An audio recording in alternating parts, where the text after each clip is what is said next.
E a galera da segurança privada, pessoal que trabalha com transporte de valores, trabalha com segurança pessoal, escolta armada. O canal tava meio parado aí. Essa área nossa, infelizmente, desanima muito, né? E pra você ter um canal, você tem que fazer investimento, né? E aí você tem que ver se compensa o investimento. Mas, quando possível, tentar fazer um conteúdo aí, falar o que ninguém fala, né? Eu vejo muita gente fazendo canal. Praticamente desde 2013 eu falo na segurança privada. Esse aqui é meu segundo canal. O outro canal dava bem mais repercussão. Só que acabei excluindo ele. Alguns aí que segue devem lembrar. Até porque a gente vai tendo uma metamorfose no pensamento, né? A gente vai estudando, vai progredindo e mudando a forma que a gente enxerga as coisas, né? E o título desse texto aí é Por que a segurança privada no Brasil não evolui? Porque é desanimador, entre aspas, a segurança privada. Entre aspas, porque aí vai depender de você, vai depender às vezes do seu estado, são inúmeros fatores aí.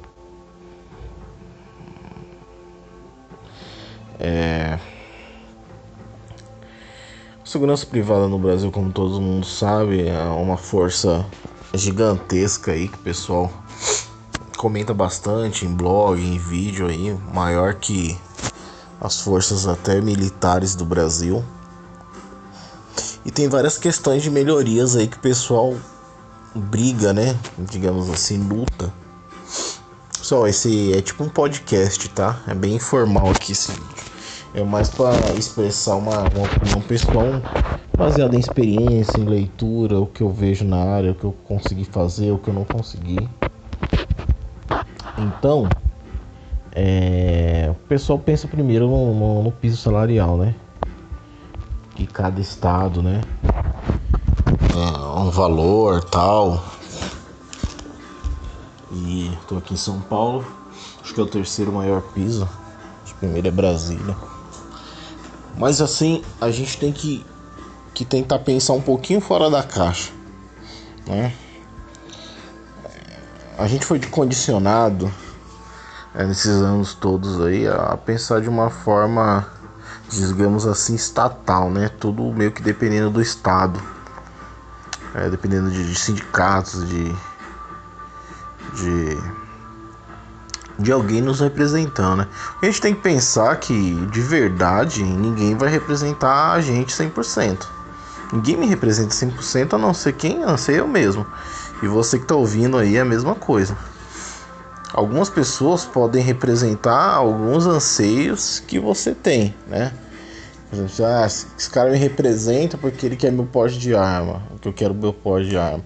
Ele representa porque ele fala que vai aumentar o piso. Então, eu vou falar bastante disso aí, né? Essa questão de piso salarial, que a gente foi condicionado, como eu falei, a pensar de uma forma que sempre o Estado ou qualquer organização.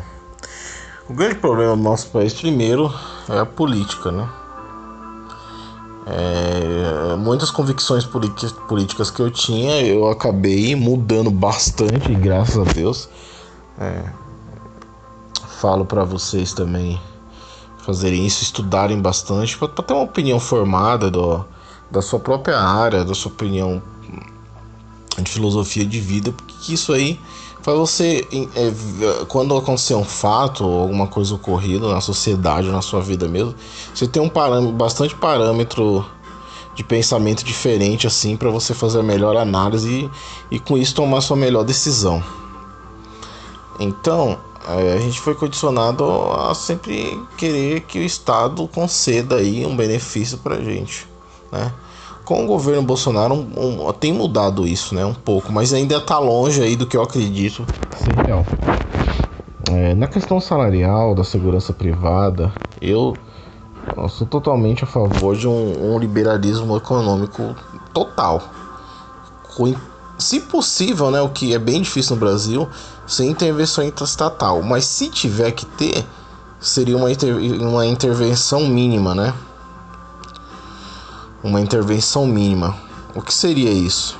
Essa intervenção mínima seria o Estado, e nisso inclui sindicalistas aí, sindicatos, né? Não se intrometendo tanto, só quem quiser realmente aderir, como parece que a lei tá assim agora. Quem quiser fazer adesão e realmente usar aí os benefícios do sindicato, mas tem que ser uma coisa bem livre, bem um serviço de verdade, porque quando é um serviço, você paga se você quiser e se você precisar, aí você pode cobrar. Então, primeiro eu defendo isso, um liberalismo econômico, uma filosofia política bem liberal mesmo, né? Não vamos falar aqui espectro de direita e esquerda, que eu acho que isso tá até além disso. Mas o exemplo que a gente dá é ficar sempre dependente aí de dissídio, né? Se eu não me engano, notícias recentes agora, 2% aqui em São Paulo, tipo, não é coisa irrisória. Eu prefiro o mercado aberto, sem intervenção estatal, com um diálogo diretamente seu com o empresário, e até porque não, tinha até uma PL, uma proposta de lei aí, com certeza feito por algum vigilante, de tornar o VSPP tipo como se fosse particular, mas no modo assim de como ele fosse autônomo, essa é a palavra. Eu defendo que a segurança privada poderia ser assim. Você poderia negociar direto com o cliente, direto. Lógico, isso aí é um pensamento bem, eu diria até anarcocapitalista, para quem conhece aí um pouco disso.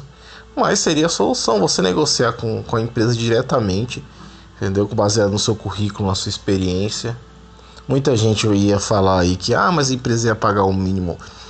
A gente tem que ler um pouco de Adam Smith, ler um pouco de Mises para poder entender isso. Um pouco entender um mínimozinho, não sou entendedor, mas conheço o mínimo de economia. Então, sempre que o Estado intervém, sempre que o Estado se intromete aí na questão econômica, questão trabalho, questão trabalhador, empresa, não sai coisa boa. Tivemos diversas experiências com isso aí. Então, na segurança privada não seria diferente. Entendeu? Você negociar com o seu próprio cliente, entendeu? Poderia ter um órgão fiscalizador, como sempre teve e sempre vai ter, mas não da forma que é hoje, ditando as regras. Se elas têm que existir, elas têm que ser as regras mínimas. A gente vê, por exemplo, o caso do armamento, entendeu? O Estado, ele vai repartindo as categorias. A Polícia Civil pode, Polícia Militar pode esse armamento. E para nós da área da segurança privada, me incluo nessa, a gente vê que há um completo preconceito. A pessoa, mas Bolsonaro, não tem uma andorinha só, não faz verão, entendeu?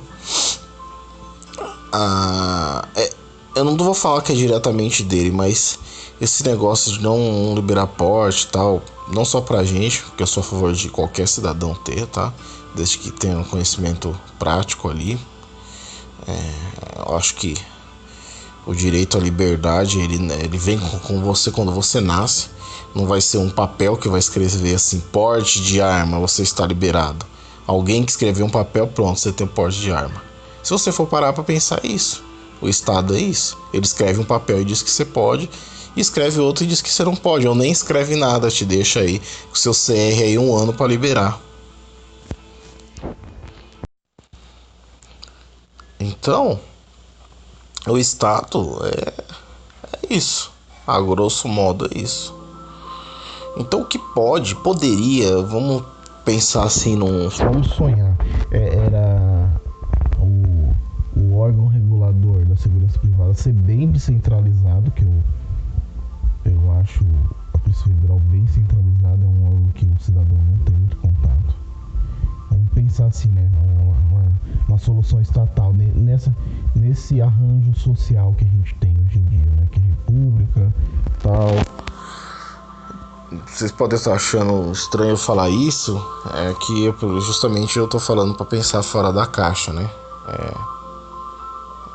tentar pensar que o Estado tá decidindo tudo, o que é certo e o que é errado para você. Leia um livro, Democracia, o Deus que falhou. Eu acho que é assim, Democracia, o Deus que falhou. E aí seria melhor uma instituição descentralizada e com bem poucas regras de controle. Por exemplo, muito vigilante eu mesmo me peguei perguntando muito isso pra mim, mas por que a empresa não põe uma pistola? Se eu trabalho em transporte de valores, né? Por que a empresa não põe isso? Porque a empresa não coloca aquilo.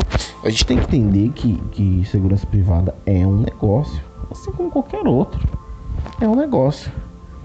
E quem tá naquele negócio não tá exatamente só por amor. A gente tem que tirar essa ilusão da nossa cabeça, que tem alguém bonzinho, alguém vai tirando. Não existe isso no mundo real. O que existe é um contrato de negócio. Você trabalha, ele paga.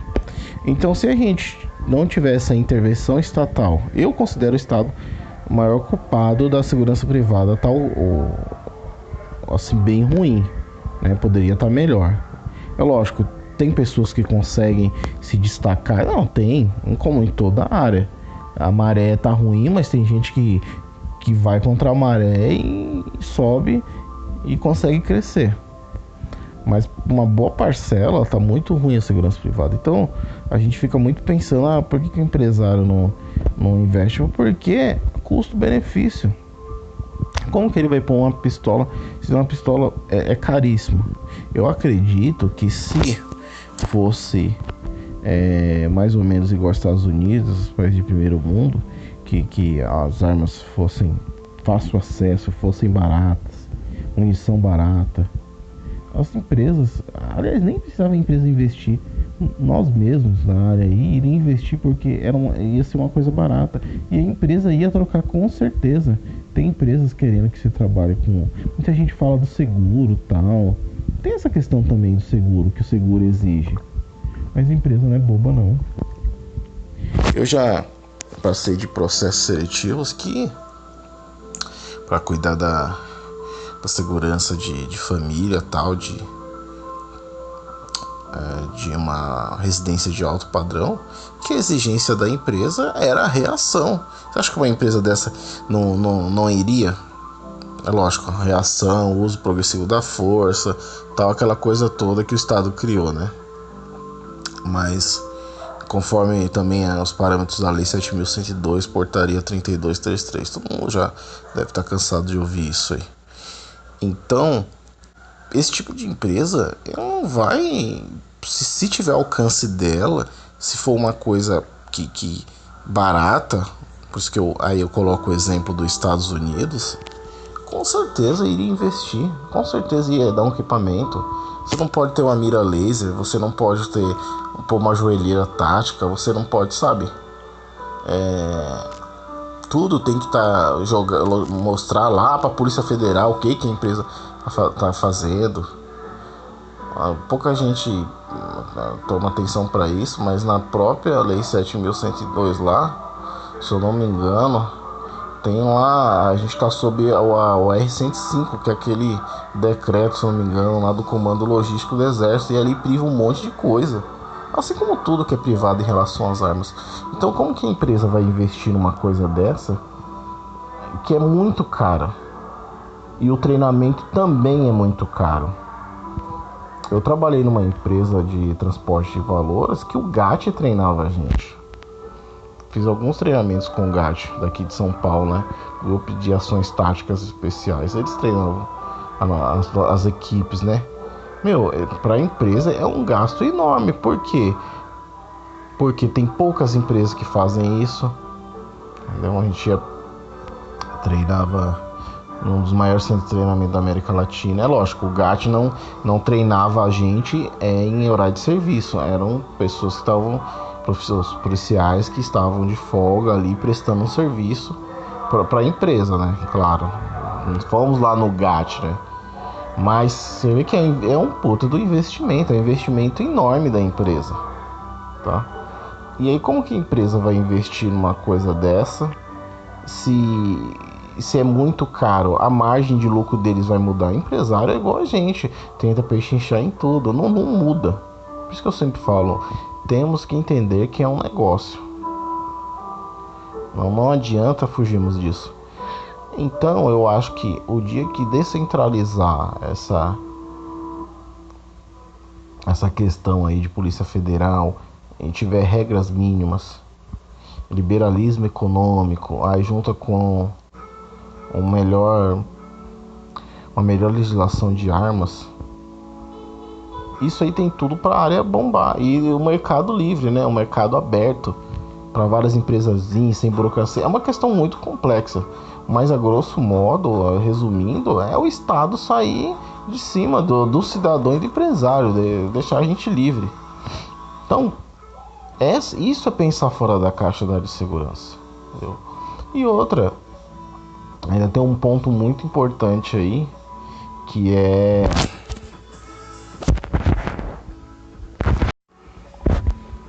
tem um ponto muito importante, conforme eu estava falando, que é a especialização.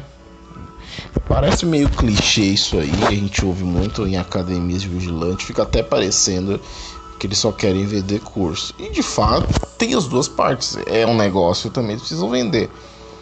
Mas eu mesmo sou testemunha de que a especialização, principalmente na área da segurança privada, né? Ela te ajuda. Ela te ajuda porque, primeiro, pode destacar seu currículo no cenário de trabalho. Hoje em dia, o cara já sai da formação, às vezes o rapaz é novo, sabe, tá num vigor físico bom, uma questão que eu quero abordar também, essa parte física aí que é negligenciada até nas forças de segurança pública, imagina na nossa. Então, o rapaz lá tem 22 anos, lá 23 já fez o curso, e ele já sai com a formação, já sai com a escolta armada, ele já sai com um transporte de valores. Agora o pessoal está exigindo muito grandes eventos, é um curso que eu aconselho a fazer, consegue fazer bico. E consegue por quê? Por causa das mudanças na legislação. Contrato intermitente, muita gente acha ruim, mas de verdade isso só ajuda, porque cria uma possibilidade da empresa que ter mais vagas. Então, aí como que você vai concorrer? Às vezes você já está mais velho, lógico, vai ter vagas que vão dar preferência à sua experiência, mas você já sai com a concorrência lá em cima. E aí você tem que competir com esses caras. Só com a formação não dá. Eu fiz diversas coisas, graças a Deus, né, primeiramente, mas muito esforço meu da minha parte aí, ter uma formação bem interessante na área. Diversos treinamentos aí, consegui fazer muita coisa, porque eu sempre vislumbrei isso na área, assim. E aí na época, 2013, o pessoal falava, você quer ser polícia, você quer... vai pra polícia, porque a visão hoje em dia já tá mudando, mas de 2013 pra lá, tem até o Ulisses Costa aí, que tem canal aí no YouTube também, ele... Éder Santos, pessoal aí, tinha o Naldo, eu sou dessa época aí, bem antiga, assim, né, de 2013 mais ou menos, e as pessoas sabiam da importância disso, né, e hoje já o vigilante já tá tal, também não vão virar um embusteiro, né, pessoal, não vão, é uma coisa, isso aí eu aprendi bastante, não vamos ostentar o que a gente não tem, então, nada de... Eu não gosto muito de ficar usando esse negócio, um monte de brevet. Mesmo que eu tenha alguns que realmente foram conquistados, não acho muito legal, não. Tem que ser uma coisa bem básica, mas isso vai de cada um, né? Porque aí vem aquele preconceito da área policial, que a gente quer ser, e não tem nada a ver. Aqui no Brasil você tem essa cultura, né? De ser operacional, gostar de arma. Não, você quer ser polícia. Coisa que não tem nada a ver. Coisa que eu nunca quis ser, né? Eu acho que uma grande parte dos vigilantes, ou algum, realmente tem uma frustração aí, acabam indo pra área, mas a boa parte não tem tanto interesse, eu acho. Então, só a formação básica já não comporta mais pra você competir uma boa vaga. E aí fica difícil. Aí a concorrência, ela tá grande hoje em dia. Então, se a gente tivesse todas essas situações aí, a segurança privada ia melhorar muito. Aí ia ver, naturalmente, o mercado mesmo, como dizia Adam Smith, a mão invisível do mercado, ela mesmo ia fazer o salário aumentar. Automaticamente. Oferta, procura, especialização, especificidade do cargo, automaticamente. E aí, com a liberação de uma legislação mais frouxa em relação às armas, nossa porcaria que tá hoje em dia, a gente ia conseguir o status aí que eu sei que a categoria quer, que é um bom salário, equipamento suficiente, que é um amparo jurídico, né? Não adianta nada você poder portar arma e não poder usar em uma legítima defesa. Então, esses são pontos importantes. Essa é a minha opinião sobre o que realmente acontece com a área. Hoje tem muita informação, pessoal. Hoje tem muito. Esse áudio aqui, esse vídeo aqui, já serve como informação até para você abrir sua mente, você que entrou agora na área, você que está no meio termo, você é mais experiente. Já serve, então tem muita informação, tem que buscar, tem que querer, não ficar parado, tá sempre atualizado. Quem realmente quer fazer uma espécie de carreira na área, tem agora gestão e segurança privada. Então, tem como assim você fazer o seu salário, digamos assim. É o que eu acredito que eu sempre fiz. E uma parte importante também, pessoal, que eu, uns 2, 3 anos pra cá, comecei a dar importância, é a parte física. Não tô falando para as pessoas virarem fisiculturista, marombeiro, tal. Isso aí vai depender de cada um. Mas é interessante você, porque, até pra correr, até pra você correr, fugir, você precisa estar bem. Nada de questão de preconceito com ninguém, nada porque é mais gordinho, não, estamos falando de coisa operacional. Você executar seu trabalho, se cansar, precisar pular um muro, precisa cuidar um pouco da forma também. Acho que falta para forças públicas nem se fala, né? Mas estou falando especificamente da nossa área. Cuidar um pouco da nossa saúde, correr, não precisa exatamente para academia, mas correr de vez em quando, fazer uns pesos, levantar uns pesos na praça, sabe? Manter pelo menos o condicionamento. Porque eu mesmo já participei de 2 seleções de vaga aí que exigiu isso aí. E graças a Deus, 2 vezes eu estava em forma e consegui êxito aí nessa parte. Então, eu acho que, não agora, mas futuramente é capaz que a lei mude e coloque isso também. Foi citado até numa escola grande aqui de vigilância, escola de vigilante aqui de São Paulo, bem conhecida, que essa probabilidade existe. Eu não acredito que seja agora, mas isso pode acontecer. E aí, quantos iriam passar um teste físico realmente? Só que isso aí tem que ser estilo de vida, né? Aí que fica o complicado. A gente fazer o exercício no dia da formação e depois nunca mais. Mas isso aí é uma coisa que conta também.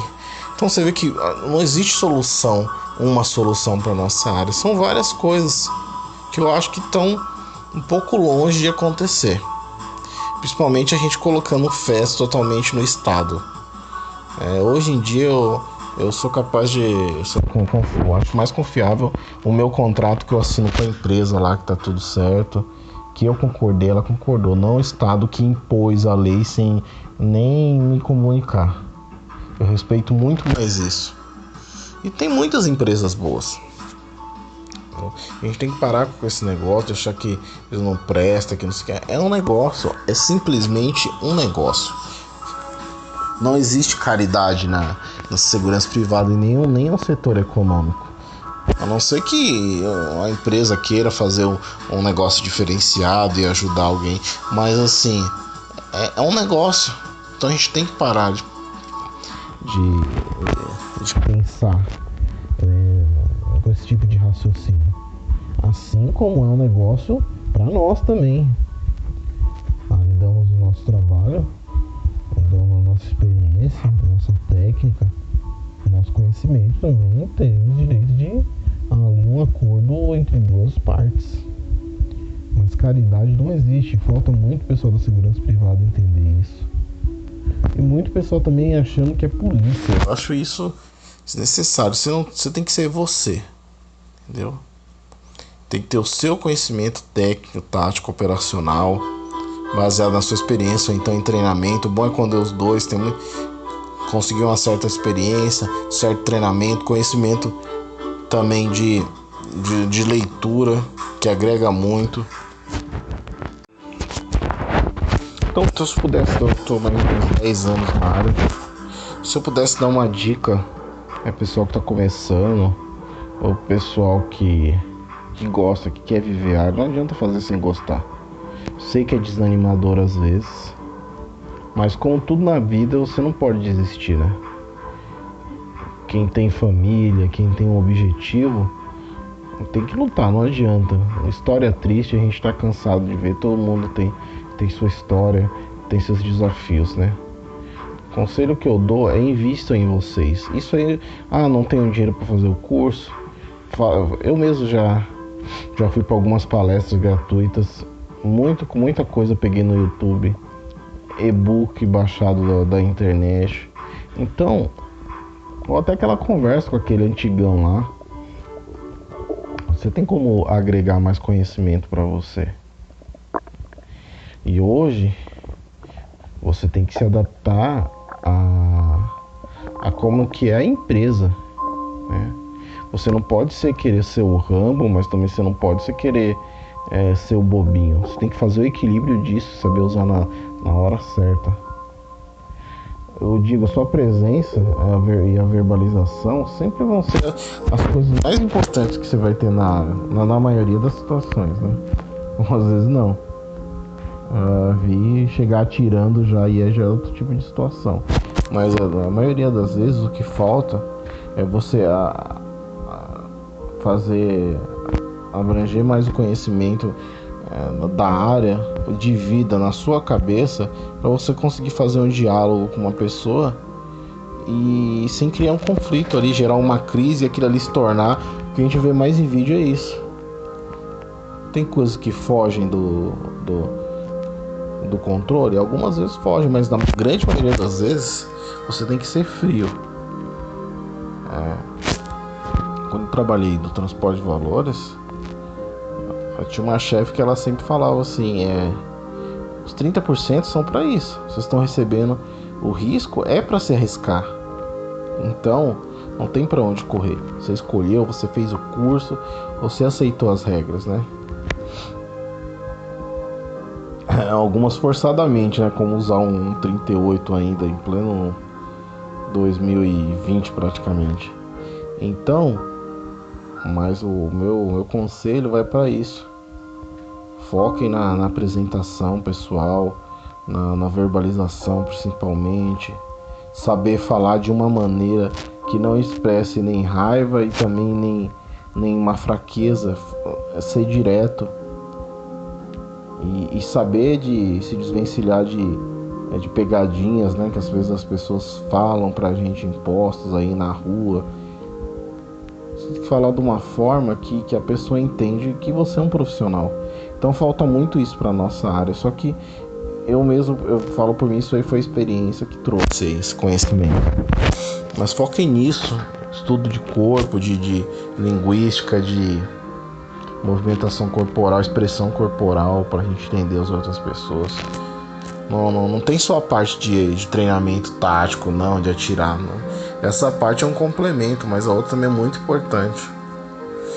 Eu já resolvi inúmeros conflitos apenas na conversa. Entendeu? Outra dica, a gente sabe que tem umas empresas, isso aí também é uma coisa que eu aprendi bastante, umas empresas bem ruins no Brasil inteiro, sabe? Só que não vale a pena a gente ficar denegrindo a imagem de uma empresa. A gente fecha as portas, entendeu? Tem empresas que eu trabalhei, não gostei, mas ok, foi aquela fase, passou. Mas ficar divulgando isso, sabe, em rede social, que a empresa é isso, que a empresa é aquilo, você tem que guardar pra você. Tem que respeitar o tempo que você ficou lá, que você contribuiu, assim como ela tem que te respeitar também. Lógico, tem uma ou outra que fazem coisas realmente absurdas, né?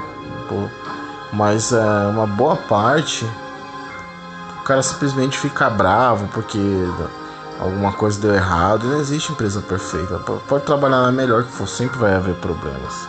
Então focar nisso, focar na postura, verbalização, sigilo profissional. Isso aí é muito importante para a categoria, para nossa área. Não sei se ficou confuso aí a minha linha de pensamento. Pensando um pouquinho fora da caixa aí. Na minha opinião, o maior culpado da nossa área é sim o Estado. O Estado em si, não estou falando que é Bolsonaro, que é deputado aqui ali. Não é o Estado, é a estrutura estatal. Ela é a maior culpada para o não desenvolvimento da nossa área. Ela é a maior culpada. Então esperamos aí que as coisas melhorem e que tenha mais empregos, que desenvolva essa área aí, esse setor tão importante no Brasil aí, que emprega milhares de pessoas, que salvam vidas, que tem muita honra nesse serviço, tão honroso quanto ser um policial. E aí deixa nos comentários aí sua opinião, se quiser que eu fale sobre algum tema, tamo aí, tamo junto. Tava pensando em aos poucos aí e trabalhando no canal aí. Que a vida é corrida também, não é fácil. Ser esse negócio de youtuber assim é bem complicado, meu. É um negócio que requer tempo e você não tem. Quem é pequeno assim, não tem investimento nenhum. Então curte aí, compartilha com alguém a opinião e se inscreve no canal aí. Um abraço.